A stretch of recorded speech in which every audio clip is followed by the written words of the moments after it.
வணக்கம். நான் உங்கள் காஞ்சிரேடன் பயிற்சி மைய ஒருங்கிணைப்பாளர் ஆனந்தன்.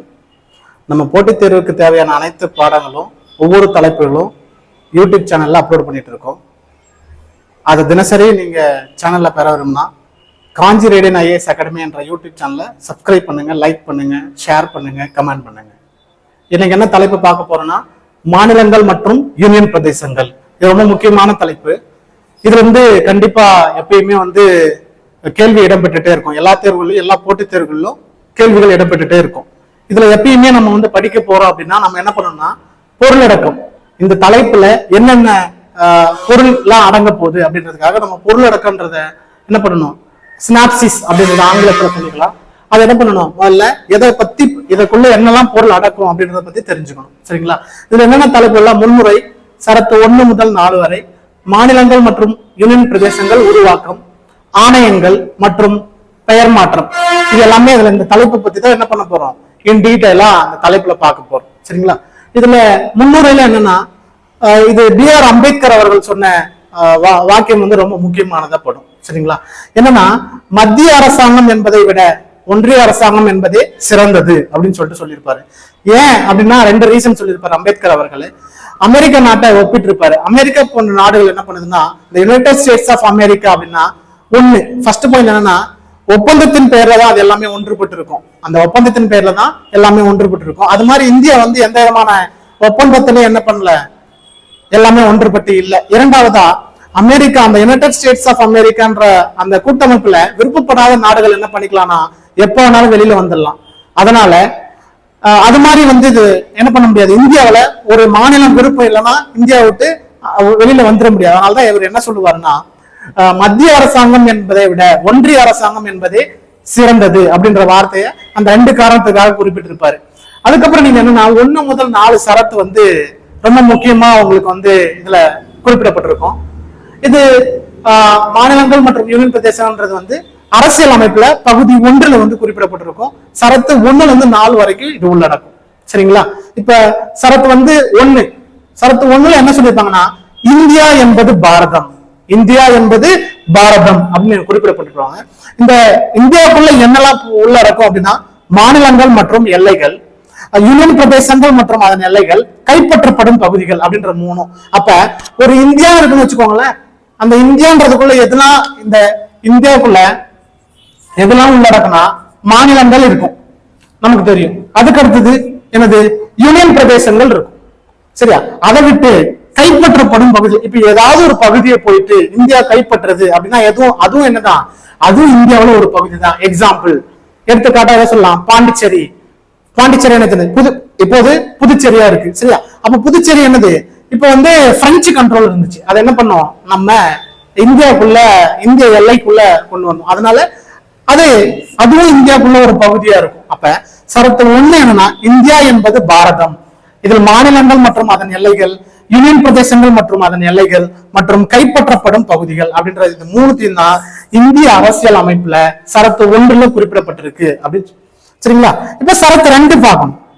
சரத்து 2 பாராளுமன்றத்திற்கு 2 விதமான அதிகாரத்தை வழங்குது. அதன் முன்னர் என்னன்னா, இது இந்திய எல்லைக்கு உட்படாத பகுதிகளை பத்தி பேசும். சரத்து 2 இந்திய எல்லைக்கு உட்படாத பகுதிகளை பத்தி பேசும். சரத்து 3 இந்திய எல்லைக்கு உட்பட்ட பகுதிகள். சரத்து 2 இந்திய எல்லைக்கு உட்படாத பகுதிகளை பத்தி பேசும். சரத்து 3 இந்திய எல்லைக்கு உட்பட்ட பகுதிகளை பத்தி பேசும். சரிங்களா? இந்த சரத்து 2ல என்ன, பாராளுமன்றத்திற்கு 2 விதமான அதிகாரத்தை வழங்கும். சரிங்களா? பாராளுமன்றத்திற்கு 2 விதமான அதிகாரங்களை இந்த சரத்து 2ன்றது வழங்கும்.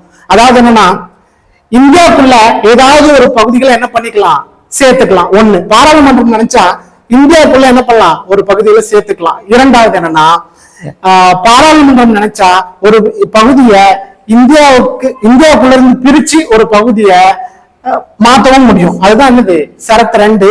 இதுக்கான அதிகாரம் சரத்து 2ல வழங்கப்பட்டிருக்கு. சரிங்களா? சரத்து 2 இந்திய எல்லைக்கு உட்பட்ட பகுதிகளை பத்தி பேசும். சரத்து 3 பாராளுமன்றத்திற்கு 5 விதமான அதிகாரத்தை வழங்குது. சரிங்களா? இதுல இந்திய எல்லைக்கு உட்பட்ட பகுதிகளை பத்தி பேசுது. அப்ப இந்திய எல்லைக்கு உட்பட்ட பகுதியில் என்னெல்லாம் இருக்கு, மாநிலங்கள் இருக்கு, யூனியன் பிரதேசங்கள் இருக்கு, கைப்பற்றப்படும் பகுதிகள். அப்ப இதுக்குள்ள நடத்தப்படும் மாற்றங்கள் தான் சரத்து 3 படி ஏற்படும். இப்ப என்னன்னா முதலாவது அதிகாரம் 5 அதிகாரம் இருக்குல்ல, அதுல முதலாவது அதிகாரம் என்னன்னா 2 மாநிலங்களை இணைச்சு ஒரு மாநிலத்தை உருவாக்கலாம். 2 மாநிலங்களை இணைச்சு ஒரு மாநிலமா உருவாக்கலாம், முதல் அதிகாரம். 2வது அதிகாரம் பாராளுமன்றத்துக்கு என்ன வழங்குதுன்னா மாநிலத்தோட எல்லையை அதிகரிக்கலாம், மாநிலத்தோட எல்லையை அதிகரிக்கலாம். 3வது அதிகாரம் மாநிலத்தோட எல்லையை குறைக்கலாம். 4வது அதிகாரம் மாநிலத்தோட எல்லையை மாற்றம் செய்யலாம், சேஞ்ச் பண்ணலாம். சரிங்களா, மாற்றம் செய்யலாம். 5வது அதிகாரம் பெயர் மாற்றம் செய்யலாம், நேம் சேஞ்ச் பண்ணலாம். இந்த 5 அதிகாரத்தையும் சரத்து 3 வந்து என்ன பண்ணுது, சரத்து 3 வழங்குது. இந்திய அரசியல் அமைப்புல 3வது சரத்து வழங்குது. சரிங்களா, அதன் அடிப்படையில எடுத்துக்காட்டா இப்ப என்ன பண்றாங்க, ஆந்திர பிரதேஷ் அப்படின்ற ஒரு மாநிலத்தை என்ன பண்றாங்க, ஆந்திரா மற்றும் தெலுங்கானான்னு பிரிக்கிறாங்க. அப்ப அந்த ஆந்திராவையும் தெலுங்கானாவையும் பிரிக்கணும்னா என்ன முறையில, எதன் வகைப்படுத்தி, எதன் அடிப்படையில பிரிக்கணும் அப்படின்னா சரத்து 3 அடிப்படையில பிரிப்பாங்க. சரிங்களா, இப்ப ஒரு மாநிலத்தை பிரிக்கணும் அப்படின்னா என்ன பண்ணணும்னா குடியரசுத் தலைவர்கிட்ட முன் ஒப்புதல் பெறணும். இப்ப என்ன பண்ணுவாங்க, ஒரு மாநிலத்தை ஆந்திர பிரதேசம், ஆந்திரா மற்றும் தெலுங்கானான்னு பிரிக்கிறாங்க. அதுக்கான மசோதா என்ன பண்ணும், பாராளுமன்றத்துல கொண்டு வருவாங்க. அப்ப கொண்டு வர்றதுக்கு முன்னாடி என்ன பண்ணுனா குடியரசுத் தலைவர்கிட்ட முன் ஒப்புதல் பெறணும். இது மாதிரி நாங்க ஆந்திரான்ற மாநிலத்தை என்ன பண்ண போறோம், சாரி ஆந்திர பிரதேசன்ற மாநிலத்தை ஆந்திரா மற்றும் தெலுங்கானா அப்படின்ற 2 பகுதிகளா பிரிக்க போறோம் அப்படின்ட்டு என்ன பண்ணோம், குடியரசுத் தலைவர்கிட்ட முன் ஒப்புதல் பெற வேணும். சரிங்களா, அடுத்த பாயிண்டா என்ன பாக்குறோம்னா இது போன்ற மாநிலங்கள் பிரிக்கப்படும் போது அந்த குறிப்பிட்ட மாநிலத்தோட சட்டமன்றத்திலையும் என்ன பண்ணணும், அந்த தீர்மானத்தை நிறைவேற்றணும். சரியா, குடியரசுத் தலைவரோட ஒப்புதல் பெறணும், அந்த குறிப்பிட்ட மாநிலத்தோட சட்டமன்றத்துல என்ன பண்ணணும், அந்த தீர்மானத்தை நிறைவேற்றணும். இப்ப ஆந்திர பிரதேச, ஆந்திரா மற்றும் தெலுங்கானா பிரிக்க போறோம்னா என்ன பண்ணணும், அந்த மாநிலத்தோட சட்டமன்றம் அங்க போயிட்டு என்ன பண்ணும், இதை நிறைவேற்றி கொண்டு வந்தா மட்டும்தான் என்ன பண்ண முடியும், இதை வந்து பாராளுமன்றத்துல என்ன பண்ணலாம், அந்த மாநிலத்தை 2ஆ பிரிக்கலாம். சரிங்களா, இது யூனியன் பிரதேசங்களை எடுத்துட்டா, யூனியன் பிரதேசங்கள் அப்படின்னு எடுத்துக்கொள்ளும் போது என்ன நடக்குதுன்னா இத வந்து குடியரசுத் தலைவர், யூனியன் பிரதேசனாவே எப்பயுமே மத்திய அரசாங்கத்தோட நேரடி கண்ட்ரோல்ல இருக்கும், நேரடி அதிகார வரம்புல இருக்கும். சோ யூனியன் பிரதேசங்கள் பொறுத்த மட்டும் இல்ல என்னன்னா இது நேரடியா என்ன பண்ணிக்கலாம், அவங்க வந்து அந்த மாநிலத்தோட சட்டமன்றத்துக்கு குறிப்பிடணும்ன்ற அவசியம் கிடையாது. நேரடியா என்ன பண்ணலாம், பாராளுமன்றமே முடிவு எடுத்துக்கலாம் அப்படின்றதான் என்னது இந்த 3வது சரத்துல குறிப்பிடப்படுது. இந்த 3வது சரத்து முழுக்க முழுக்க எதை பத்தி பேசுனா இந்திய எல்லைக்கு உட்பட்ட பகுதிகளை பத்தி பேசுது. அது பாராளுமன்றத்துக்கு என்ன விதமான அதிகாரத்தை வழங்குதுன்றத இந்த 3வது சரத்துல பார்த்துட்டோம். சரிங்களா, 4வது சரத்து என்ன பண்ணுதுன்னா சரத்து 2 மற்றும் சரத்து 3க்கு அரசியலமைப்பு சட்ட திருத்தம் வேண்டாம் அப்படின்னு சொல்லுது. சரியா, சரத்து 2 மற்றும் 3க்கு அரசியலமைப்பு சட்ட திருத்தம் வேணாம் அப்படின்னு சொல்றதுதான் என்னது சரத்து 4.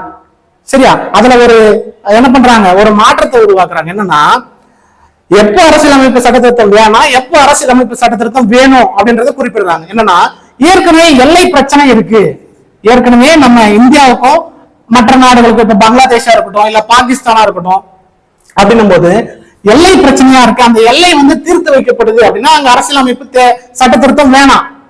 சரியா, ஒண்ணு இது இந்தியாவோட பகுதின்னு வரப்போகுது, இல்லைன்னு வரப்போகுது, அதனால இதுக்கு அரசியலமைப்பு சட்ட திருத்தம் வேணாம். ஆனா ஒரு பெரிய பகுதி, இந்திய எல்லைக்கு உட்பட்ட பகுதி, ஒரு பெரிய பகுதிய அது வந்து என்ன பண்ணுது, ஒரு வேறு நாடுக்கு எல்லையா மாறுது, இல்ல வேற்று நாடோட எல்லை வந்து இந்தியா கூட சேருனா கட்டாயமா அதுக்கு அரசியலமைப்பு சட்ட திருத்தம் வேணும் அப்படின்னு சொல்றாங்க.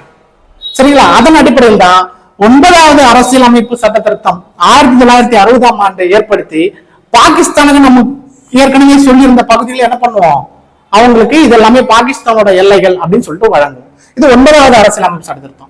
100வது அரசியலமைப்பு சட்ட திருத்தம் 2015 ஏற்பட்டு என்ன பண்ணுவோம்னா வங்காளதேசம், அதாவது பங்களாதேஷ்க்கு என்ன பண்ணுவோம், இது எல்லாமே என்னது பங்களாதேஷுக்கும் நமக்கும் எல்லை பிரச்சனை இருக்கும். அப்ப பங்களாதேஷுக்கு நம்ம 3 பகுதிகள் என்ன பண்ணுவோம், இந்தியா 3 பகுதிகளை வழங்கும், பங்களாதேஷ் என்ன பண்ணுவோம் 51 பகுதிகள் என்ன பண்ணுவோம், இது வந்து இந்திய பகுதிகள் அப்படின்னு ஒப்புக்கொண்டு என்ன பண்ணுவோம், அந்த 100வது அரசியலமைப்பு சட்ட திருத்தம் பண்ணி நம்ம அரசியலமைப்புல மாற்றம் ஏற்படுத்துவோம். இந்த பங்களாதேஷ்ல வந்து கிட்டத்தட்ட 6 கிலோமீட்டருக்கு மேல வந்து இந்த எல்லை பிரச்சனை ஏற்பட்டு இருக்கும். அதன் அடிப்படையில் தான் நம்ம 100வது அரசியலமைப்பு சட்ட திருத்தம் பண்ணி அப்போ என்ன பண்ணுவோம், இந்த 100வது அரசியலமைப்பு திருத்தம் மூலியமா பங்களாதேஷுக்கும் நமக்கும் எல்லை தீர்வு காணுவோம். இதுதான் என்னது 4வது அரசியலமைப்பு, சாரி 4வது சரத்து. சரிங்களா, 1 2 3 4 4 சரத்துக்களை நம்ம என்ன பண்ணிட்டோம் பார்த்திருக்கோம். சரிங்களா, அப்போ முன்னுரையை பார்த்தோம், டாக்டர் BR அம்பேத்கர் என்ன சொன்னாருன்றதை பார்த்திருக்கோம். சரத்து 1ல இருந்து 4 வரைக்கும் என்ன இருக்குன்னு பார்த்துட்டோம். சரியா, அடுத்தது மாநிலங்கள் மற்றும் யூனியன் பிரதேசங்களை எப்படி உருவாக்குனாங்க அதை தான் பார்க்க போறோம். இப்ப மாநிலங்கள் மற்றும் யூனியன் பிரதேசங்கள் எப்படி உருவாச்சுன்னு பாக்குறதுக்கு முன்னாடி இந்த மாநிலங்கள் யூனியன் பிரதேசங்கள் ஆங்கிலேயர் ஆட்சியின் போது எப்படி இருந்துச்சு அப்படின்றத நம்ம தெரிஞ்சுக்கணும். சரியா? ஆங்கிலேயர் ஆட்சியின் போது இந்த ஆங்கிலேய பகுதி மற்றும் குறுநில பகுதி அப்படின்னு இருக்கு. அதுதான் British provinces and princely states அப்படின்னு ரெண்டா இருக்கு. British provinces and princely states அப்படின்னு 2 பகுதியா பிரிக்கப்பட்டிருக்கு. அது 1950 அரசியலமைப்பு உருவாக்கப்பட்ட போது நம்ம எப்படி அரசியலமைப்பு வச்சிருக்கோம்னா part A, part B, part C, part D அப்படின்னு 4 பிரிவுகளா வச்சிருக்கோம். சரிங்களா? இந்த பார்ட் ஏ பகுதிகள் வந்து யார் ஆட்சி செஞ்சிருக்குன்னா ஆளுநர்கள். சரியா? அதாவது கவர்னர் ஜெனரல்ஸ் அப்படின்றவங்க என்ன பண்றாங்க? ஆட்சி செய்யறாங்க. பார்ட் பி பகுதிகள் என்ன பண்றோம்? சட்டமன்றங்கள். இப்ப தமிழ்நாட்டுல சட்டமன்றம் இருக்கு. சட்டமன்ற உறுப்பினர், number of legislative assembly, MLA, சட்டமன்ற அது மாதிரி சட்டமன்றத்தை வச்சு என்ன பண்றோம்? ஆட்சி செய்யறாங்க. பார்ட் சில இணை ஆணையர்கள், சீஃப் கமிஷனர்ஸ் அப்படின்னு சொல்ற இணை ஆணையர்கள் ஆட்சி செய்யறாங்க. பார்ட் டில வந்து மத்திய அரசாங்கத்தோட நேரடி நிர்வாகத்தில் இருக்கு. அதுதான் இப்போ யூனியன் பிரதேசங்கள் அது போன்ற பகுதிகள் தான் என்ன பண்றாங்க? இந்த பார்ட் டில வைக்கிறாங்க. அதன் அடிப்படையில் தான் இப்பயும் என்ன பண்றாங்க? யூனியன் பிரதேசம்ன்றது மத்திய அரசாங்கத்தோட நேரடி ஆட்சியில் இருக்கு. அதுதான் பார்ட் டில இருக்கு. 1950 காலகட்டங்கள்ல அரசியல் அமைப்புல இத மாதிரி ஒரு 4 பிரிவுகளா வைக்கப்படுது. இந்த இந்திய சுதந்திர சட்டம் 1947 என்ன பண்ணுது அப்படின்னா ஒரு சட்டம் கொண்டு வரும். இந்திய சுதந்திர சட்டம் 1947 அப்படின்னு சொல்லிட்டு அந்த சட்டத்துல என்ன பண்றோம்னா இந்த 4 பகுதிகளும் சேர்த்து 552 பிரிவுகளா இந்தியாவுக்குள்ள இருக்கு. 552 பிரிவுகளா பிரிஞ்சிருக்கு. இப்ப அவங்க கிட்ட என்ன சொல்றேன்னா இந்த இந்திய சுதந்திர சட்டத்தின் அடிப்படையில உங்களுக்கு 3 வாய்ப்புகளை தரும். ஒண்ணு, நீங்க இந்தியா கூட சேர்ந்துக்கோங்க, இல்ல பாகிஸ்தான் கூட சேர்ந்துக்கோங்க, இல்லைன்னா தனிச்சிருங்க அப்படின்னு சொல்லிட்டு என்ன பண்றோம்? 3 வாய்ப்பை தரோம். அதுல 553 பகுதிகள்ல 549 பகுதிகள் என்ன பண்ணுது? இந்தியா கூட இணைறதுக்கு ஒத்துக்குது. மீதி இருக்கிற 3 பகுதிகள் என்னன்னா ஹைதராபாத், ஜுனாகத், காஷ்மீர் அப்படின்ற 3 பகுதிகள் இந்த இந்தியா கூட சேர மறுக்குது. அதுக்காக என்ன பண்றோம்னா ஹைதராபாத் என்ன எப்படி கைப்பற்றோம்னா காவல்துறை மூலமாக பை போலீஸ் ஆக்ஷன் சொல்லுவாங்க. அப்ப நம்ம காவல்துறையோட உதவியோட என்ன பண்றோம்? இந்தியா கூட இணைக்கிறோம். ஜுனாகத் அப்படின்ற பகுதியை வந்து பை ரெஃபரண்டம் அப்படின்னு சொல்லுவாங்க ஆங்கிலத்துல. மக்கள் வாக்கெடுப்பு. ரெஃபரண்டம்னா மக்கள் கிட்ட போய் வாக்கெடுக்கிறோம். நீங்க இந்தியா கூட சேர்றீங்களா இல்ல பாகிஸ்தான் கூட சேர்றீங்களா இல்ல தன்னிச்சையா இருக்கீங்களா அப்படின்னு கேட்கும்போது என்ன சொல்லிடுறாங்க? நாங்க இந்தியா கூட சேர்ந்துக்கிறோம் அப்படின்னு சொல்லிடுறாங்க. அதன் மூலமா என்ன பண்றோம்? ஜுனாகத்தை சேர்த்துக்கிறோம். காஷ்மீர் என்ன பண்றோம்னா பை அக்சஷன், ACCESSION அக்சஷன் சொல்லுவாங்க. அதான் என்னது? ஒப்பந்தத்தின் அடிப்படையில என்ன பண்றோம்? நீங்க இந்தியா கூட இருங்க அப்படின்னு சொல்லிட்டு என்ன பண்றோம்? மொத்தம் 552 பகுதியில் என்ன பண்ணிட்டோம்? இந்தியா கூட இணைச்சிட்டோம். சரிங்களா? இப்ப இந்தியா கூட இணைச்சிட்டோம். சரி, இப்ப என்ன பண்ணிட்டோம்? மொத்த பகுதியை இணைச்சிட்டோம். இப்ப என்ன பண்ணணும்னா அதை பிரிக்கணும். மொத்தம் 552 பகுதியில ஒன்னா இணைச்சிட்டோம். இப்ப நமக்கு வசதிக்கு ஏற்பட்டவாறு என்ன பண்ணணும்? இத பிரிக்கணும், இந்தியாவை பிரிக்கணும். சரியா? அப்படின்னு இருக்கு. அப்ப இந்தியாவை மாநிலங்களா பிரிக்கணும். எதுக்காக பிரிக்கணும்? நிர்வாகத்துக்காக. சரியா? அப்படியே மொத்த இந்தியாவை வச்சுக்கிட்டு ஆட்சி செய்ய முடியாது. அதனால அதுக்காக நமக்கு ஏத்த மாதிரி என்ன பண்றோம்? மாநிலங்களாவும் யூனியன் பிரதேசங்களாவும் பிரிக்கிறோம். அதுக்காக என்ன பண்றோம்? ஒரு ஆணையத்தை அமைக்கிறோம். ஆணையம் அதுதான் என்னென்ன ஆணையம்? தார் குழு, JVP குழு மற்றும் ஃபாசல் அலி குழு அப்படின்ற 3 குழு அமைக்கிறோம். தார் குழு எப்ப அமைக்கப்படுதுன்னா ஜூன் 1948 அமைக்கப்படுது. அது எப்ப அறிக்கை சமர்ப்பிக்குதுன்னா டிசம்பர் 1948 அறிக்கை சமர்ப்பிக்கிறாங்க. அதன் அறிக்கை சமர்ப்பிக்கிறாங்க. இப்ப என்னன்னா அப்போதைய காலகட்டங்கள் என்ன பண்றாங்கன்னா மொழியை மையமா வச்சு மாநிலங்களை பிரிக்கலாம் அப்படின்னு ஒரு கருத்து எழும்புது. ஏன் மொழியை மையமா வச்சு மாநிலங்களை பிரிக்கணும்? ஏன்னா ஒவ்வொரு மொழிக்கும் ஒரு கலாச்சாரம். அப்ப நம்ம என்ன பண்றோம்? வெவ்வேறு மதம், வெவ்வேறு கலாச்சாரம். சரியா? இந்தியாவுல பல மதம் சார்ந்த மக்கள் இருக்காங்க. ஒவ்வொரு மதத்திற்கும் ஒவ்வொரு கலாச்சார முறை இருக்கு. அப்ப ஒவ்வொரு மொழிக்கும் ஒவ்வொரு கலாச்சாரம் இருக்கும். அதனால என்ன பண்றாங்கன்னா மொழியை மையமா வச்சு பிரிக்கலாம் அப்படின்னு ஒரு கருத்து இருந்தது. அப்ப என்ன சொல்லிடுறாங்கன்னா அந்த தார்குழு என்ன அறிக்கையில சமர்ப்பிக்கிறாங்கன்னா மொழியை மையமா வச்சு பிரிக்காதீங்க, உங்க நிர்வாகத்துக்கு ஏத்த மாதிரி பிரிங்க அப்படின்னு சொல்லிடுறாங்க. சரிங்களா? மொழியை வைத்து பிரிக்கலன்னா நிர்வாகத்துக்கு ஏத்த மாதிரி என்ன பண்ணுங்க, நீங்க மாநிலங்களை பிரிச்சுக்கோங்க அப்படின்னு சொல்லிடுறாங்க. இதுல 2வது என்ன பண்றோம்? JVP கமிட்டி அமைக்கிறோம். JVP கமிட்டி அதே டிசம்பர், இந்த தார் குழு என்ன பண்றாங்க? டிசம்பர் மாசம் 1948 அறிக்கை சமர்ப்பிக்கிறாங்க. அதே மாதத்துல என்ன பண்றோம்? இந்த JVP கமிட்டி ஒண்ணு அமைக்கிறோம். அத அறிக்கை எப்ப சமர்ப்பிக்கிறாங்கன்னா 1949 என்ன பண்றாங்க? அறிக்கை சமர்ப்பிக்கிறாங்க. இதுல JVP கமிட்டின்றது யார் யாருன்னா ஜவஹர்லால் நேரு, வல்லபாய் பட்டேல், பட்டாபி சீதாராமையா அப்படின்ற 3 பேர். திரும்ப சொல்றேன், ஜவஹர்லால் நேரு, வல்லபாய் பட்டேல், பட்டாபி சீதாராமையா அப்படின்ற 3 பேர் தலைமையில இந்த குழு அமைக்கப்படுது. இது தன்னோட அறிக்கையை ஏப்ரல் 1949 சமர்ப்பிக்குது. இவங்க என்ன சொல்லிடுறாங்க, இந்த குழுவும் மொழியை மையமா வச்சு பிரிக்க வேணாம் அப்படின்னு சொல்லிடுது. இவங்க நிராகரிச்ச அதே கருத்தை என்ன பண்றாங்க, மொழியை மையமா வச்சு மாநிலங்களை பிரிக்க கூடாது அப்படின்னு சொல்லிடுறாங்க. இதுக்கு இடையில என்ன நடக்குதுன்னா, அக்டோபர் 1953 பொட்டி ஸ்ரீராமலு என்பவர், பொட்டி பேரை வச்சே கண்டுபிடிச்சிடலாம், பொட்டி ஸ்ரீராமலு அப்படின்றவர் என்ன பண்றாரு அப்படின்னா, தெலுங்கு பேசுற மக்களை வச்சு ஆந்திர பிரதேஷ் அப்படின்ற மாநிலத்தை எங்களுக்கு பிரிச்சு கொடுங்க அப்படின்னு சொல்லிட்டு சாகும் வரை உண்ணாவிரதம் இருக்காரு. பொட்டி ஸ்ரீராமுலு அப்படின்றவரு தெலுங்கு பேசுற மக்களை வச்சு ஆந்திர பிரதேஷ்ன்ற மாநிலம் எங்களுக்கு பிரிச்சு கொடுங்க அப்படின்னு சொல்லிட்டு என்ன பண்றாரு, சாகும் வரை உண்ணாவிரதம் இருக்காரு. 56 நாள் உண்ணாவிரதம் வந்து 56வது நாள் இறந்து போயிடுறாரு. இறந்ததுனால என்ன ஆகுதுன்னா, அந்த மாநிலத்துக்குள்ள பெரிய பிரச்சனை ஏற்படுது. அந்த மாநிலத்தில் இருக்கவங்க எல்லாருமே என்ன பண்றாங்க, போராட்ட களமாவது. அது வேற வழி இல்லாம இந்திய அரசாங்கம் என்ன பண்ணுதுன்னா, இந்தியாவிலே முதல் மாநிலமா ஆந்திர பிரதேஷ் என்றது உருவாக்கப்படுது. சரிங்களா? இப்போ 2 கமிட்டி பார்த்தோம். 3வது என்ன பண்றாங்க, ஃபாசில் அலி குழு. இப்ப ஆந்திரா மாநிலம் உருவாயிடுச்சா மொழி மையமா வச்சு, இப்ப என்ன பண்ணாங்கன்னா, எல்லா மாநிலங்களும் மொழி மையமா வச்சு எங்களுக்கு மாநிலங்களை பிரிச்சு கொடுங்க. அந்தந்த பகுதிகளையும் என்ன பண்றாங்க, மொழியை மையமா வச்சு எங்களுக்கு மாநிலங்கள், தமிழ் பேசுறவங்க தமிழ்நாடுன்னு கொடுங்க அப்படின்னு சொல்லிட்டு, மலையாளம் பேசுறவங்க எங்களுக்கு கேரளான்னு கொடுங்க அப்படின்னு சொல்லிட்டு என்ன பண்றாங்க, மொழியை மையமா வச்சு என்ன பண்றாங்க, எல்லாரும் டிமாண்ட் பண்ற ஆரம்பிக்கிறாங்க. இப்ப வேற வழி இல்லாம ஃபாசில் அலி குழுல என்ன பண்றேன்னா, மொழியை மையமா வச்சு எப்படி மாநிலங்கள் பிரிக்கலாம் அப்படின்ட்டு தான் என்ன பண்றாங்க, அதை பத்தின அறிக்கை சமர்ப்பிக்க தான் இந்த ஃபாசில் அலி குழு வந்து அமைக்கப்படுது. இந்த யார் யார் உறுப்பினர் அப்படின்னா, கே.எம். பணிக்கர், H.N. குன்ஸ்ரு அப்படின்ற 3 பேர் கொண்ட குழு இது. இது தன்னோட அறிக்கை என்ன பண்ணுது, செப்டம்பர் 1955 குழு அமைக்கப்படுறது, டிசம்பர் 1953 அறிக்கை சமர்ப்பிக்கிறது செப்டம்பர் 1955. சரியா? அந்த குழு தன்னோட அறிக்கையில என்ன சொல்லுது அப்படின்னா, மொழியை மையமா வச்சு பிரிங்க, ஆனா ஒரு மொழி ஒரு மாநிலம் அப்படின்ற கொள்கையை நிராகரிக்குது. அதுதான் என்ன சொல்றாங்க, ஃபாசில் அலி committee accepted language as the basis of reorganization of the state but rejected one language one state theory அப்படின்னு சொல்லிட்டு அரசியல் அமைப்புல குறிப்பிடப்பட்டிருக்கும். ஏன் அப்படின்னா, ஒரு மொழி ஒரு மாநிலம் அப்படின்ற கொள்கையை ஏன் நிராகரிக்குது அப்படின்னா, அது மொழி போர் ஏற்பட்டுரும். இப்ப ஒவ்வொரு மாநிலமும் அந்த மொழி பேசுறவங்க மட்டும்தான் இருந்தாங்கன்னா அது மொழிக்குள்ளே பெரிய பிரச்சனை ஏற்பட்டுரும் அப்படின்றாங்க. அதுக்காக என்ன சொல்றாங்க அப்படின்னா, நீங்க பார்த்திருக்கலாம், இப்ப என்ன பண்றீங்கன்னா, இப்படி இருக்கும், தமிழ் பேசுற மக்கள் இங்க தமிழ் பேசுற மக்கள் இருப்பாங்க, இங்க வந்து மலையாளம் பேசுற மக்கள் இருப்பாங்க. சரிங்களா? அடுத்ததா பாத்துக்கிட்டீங்கன்னா தெலுங்கு பேசுற மக்கள் இருப்பாங்க. அப்ப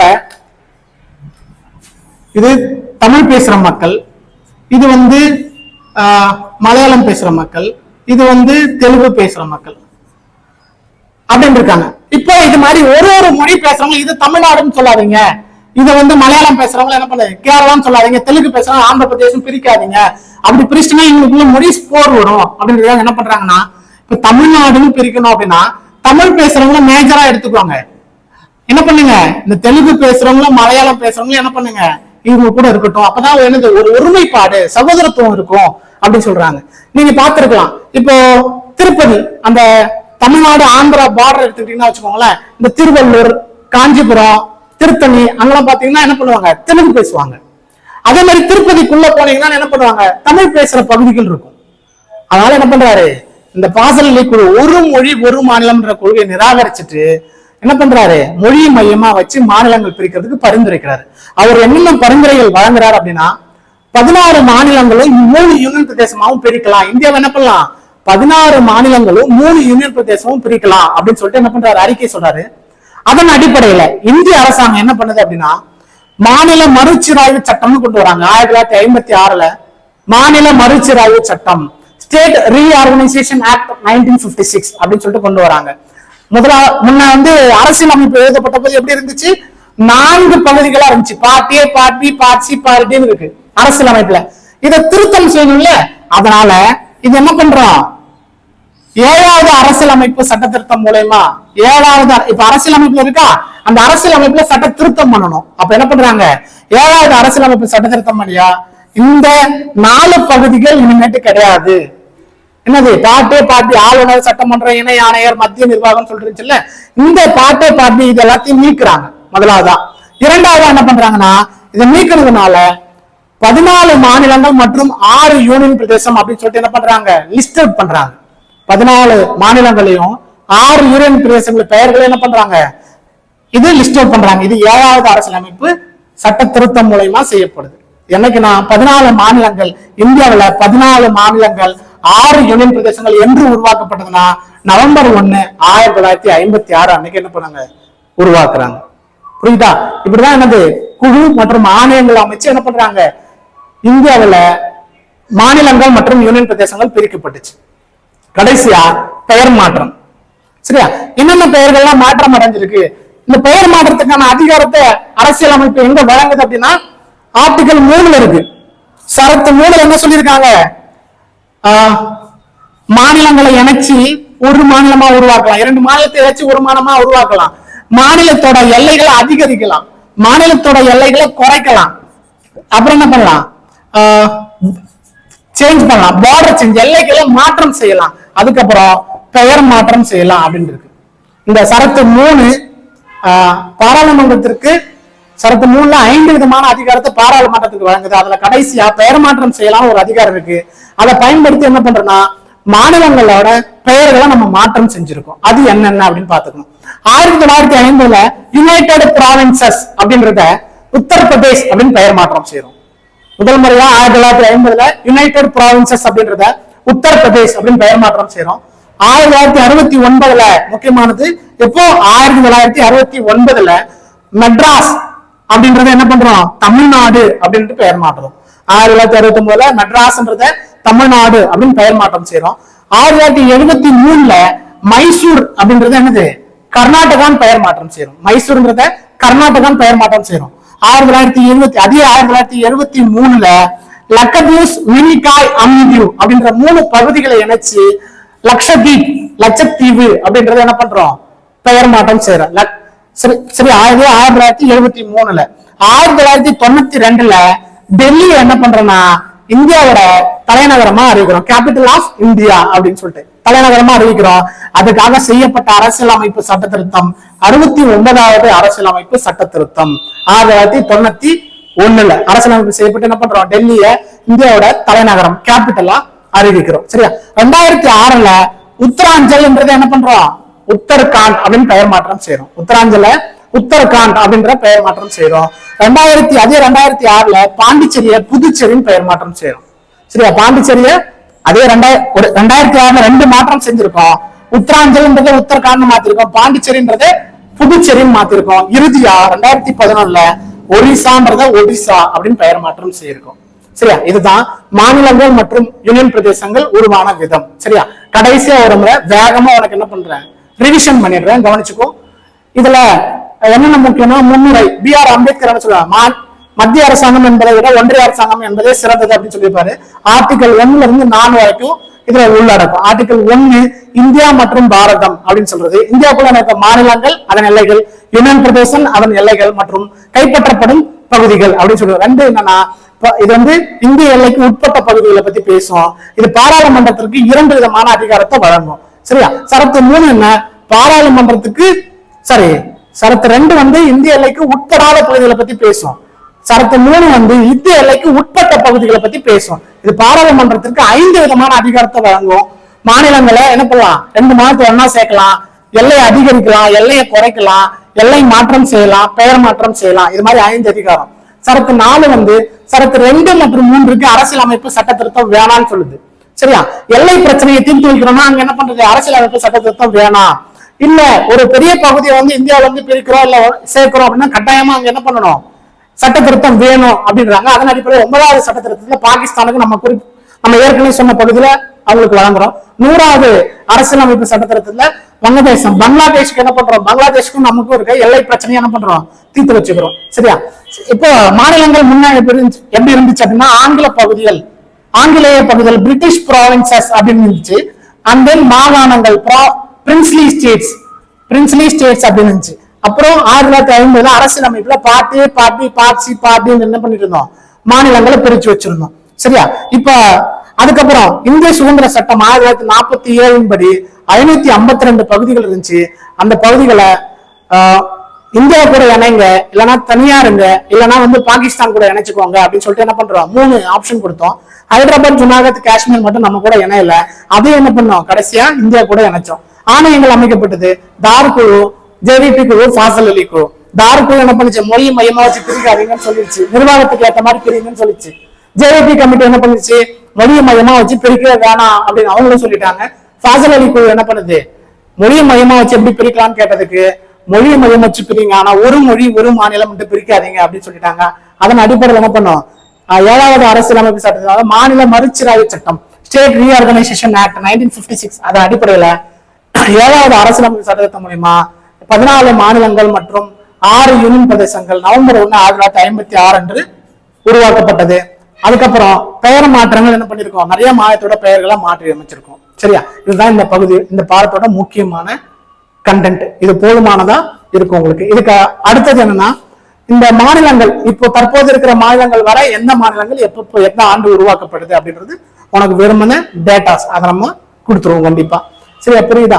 சரி, நம்ம காஞ்சி ரேடியன் IAS அகாடமில என்ன பண்ண போறோம் அப்படின்னா, ஒவ்வொரு பாடத்துல ஒவ்வொரு தலைப்புகளும் என்ன பண்ண போறோம், தெள்ள தெளிவா மாணவர்களுக்கு புரியும் விதமா நம்ம என்ன பண்ண போறோம்னா வீடியோஸ் அப்லோட் பண்ண போறோம். அந்த வீடியோஸ் தினசரி உங்களுக்கு சேரணும் அப்படின்னா காஞ்சி ரேடியன் IAS அகாடமி அப்படின்ற யூடியூப் சேனலை சப்ஸ்கிரைப் பண்ணுங்க, லைக் பண்ணுங்க, ஷேர் பண்ணுங்க, கமெண்ட் பண்ணுங்க. தேங்க்யூ.